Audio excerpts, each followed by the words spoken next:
So we were charged with the task of withdrawing from Afghanistan safely and securely. And that became known as a conditions-based withdrawal. So we had to implement a plan where the Taliban and the Afghan government met conditions along the way to receive benefits from America and secure the peaceful withdrawal of our forces from Afghanistan. So first and foremost, if you're in Afghanistan, the thing you have to do right off the bat is reject al-qaeda. Full stop. President Trump minced no words when he said there has to be a full and complete repudiation of al-qaeda by the Taliban. They can't affiliate with them. That was a big condition of our plan. Another big condition of our plan was, in order to have peace in Afghanistan, you have to have the Afghan government and the Taliban come together, because those two parties have been in control of Afghanistan for the last 3 decades. So we wanted to negotiate a peaceful interim government with both those parties sitting at the table. And President Trump had that occurring with the Taliban and the Afghans meeting in places like Doha repeatedly to work towards a negotiated peace settlement. 3, we told them we would assist with terrorism operations, counterterrorism operations in country, with our special forces operators to combat terrorist threats that we knew would arise during this process, because it wasn't going to go from 0 to 100 overnight. We had to leave a special mission force in country to take care of that problem set. And 4, I think one of the biggest conditions or security threats that we had to instill in the Afghan and Taliban was that if an American interest was harmed or an American person was killed, President Trump himself told the leader of the Taliban that he would unleash the full fury of the Department of Defense in Afghanistan. And when he said that, they knew it had meaning. They knew he couldn't be crossed on that one specific condition, because then everything else would go by the wayside. So that was the basic structure of the plan. And then, of course, we have nodes in places like Bagram Airfield and things like that that were critical to executing that plan. And we did, as you mentioned, we actually implemented that plan. Come January 20th, we had successfully drawn down to 2,500 troops in country. And under that plan, not one American casualty occurred during that time period. So we were securely and safely withdrawing from Afghanistan. And I would highlight for our viewers, 2,500 troops in country in Afghanistan is the lowest since the war on terror began. Okay, so, well, and then what happened? So there was, you were also a big part heading up the transition, right? Yeah. With the DoD especially. So, presumably you are sharing all this information. I think you've been on other shows. You've talked a little bit about the fact that you were doing this. You were at least attempting to share this information and the details of what your plan was. Sure. So thanks. I appreciate you bringing that up, because transition is a huge part of this. The election had occurred and President Biden had won. So a transition of power was what we were instructed to do by the White House. Full stop.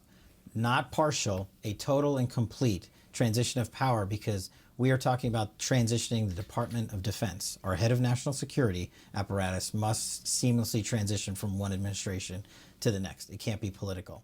So the regulations at DoD place the chief of staff in charge of that, but who actually runs it day to day is entire career officers, about 50 of them that work for me, ran the day-to-day operations to successfully transition from the Trump administration to the Biden administration. And if I could break it down for you. So what does that entail? How do you get the incoming administration ready to continue some important mission like Afghanistan's withdrawal? You have to provide them with documentation, and not just any documentation, very classified elements and materials, our planning, our strategy, what we were doing day in and day out to successfully and conditionally withdraw from Afghanistan.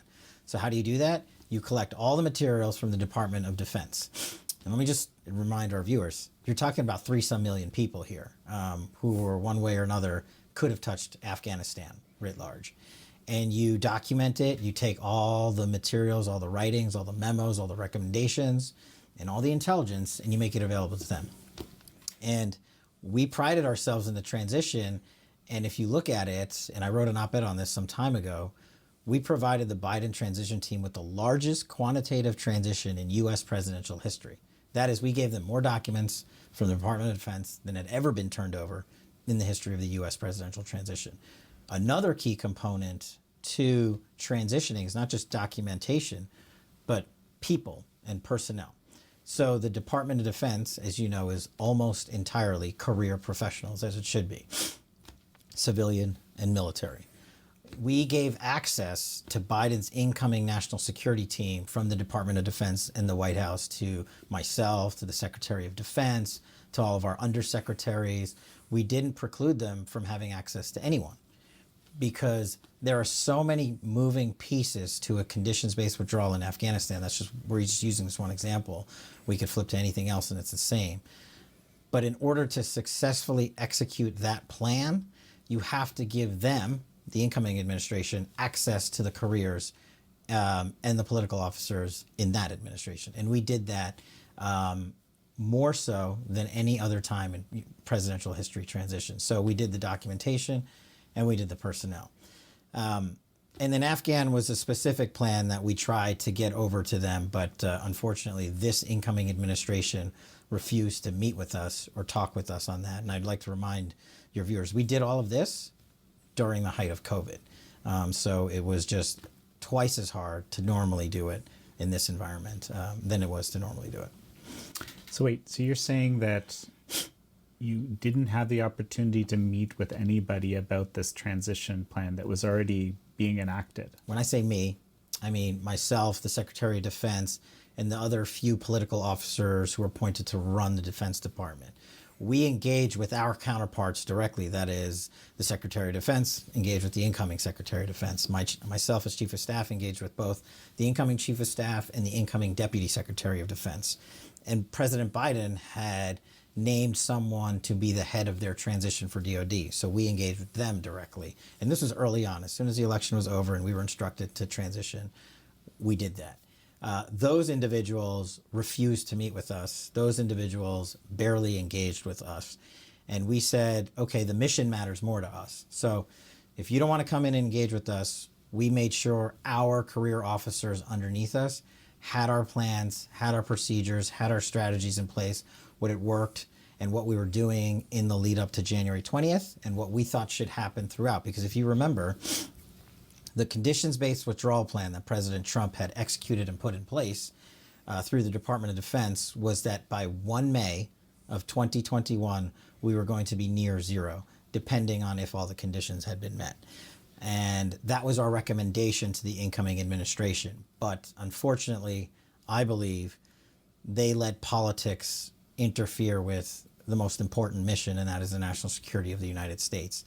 And Afghanistan is just unfortunately one example. And now you see that failure every day on TV, on social media, and in reporting by journalists.